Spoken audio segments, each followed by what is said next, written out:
주택담보대출 등 은행권 대출 변동금리 산정의 기준이 되는 코픽스가 석 달 만에 하락했습니다. 예금금리가 하락한 영향에 따른 것인데 감소폭이 작다 보니 실제 가계 빚 부담 경감 효과는 미미할 전망입니다. 엄윤주 기자가 보도합니다.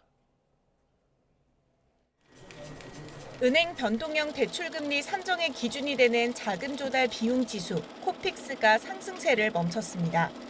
지난달 신규 취급의 기준 코픽스는 전달보다 0.01%포인트 내린 3.69%로 집계됐습니다. 지난 5월과 6월 연달아 오르다가 석 달 만에 다시 내린 겁니다.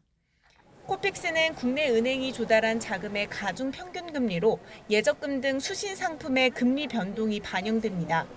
지난달 정기예금 금리 인상이 주춤한 것이 영향을 미친 것으로 보입니다. 7월 중 정기예금 금리는 지난 6월 대비 은행들의 자금 조달 경쟁이 다소 완화되면서 내려감에 따라 신규 취급의 코픽스 하락의 주요 원인이 되었다고 보여집니다. 이에 따라 코픽스와 연동되는 주택담보대출 등 은행 변동금리도 소폭 내릴 예정입니다.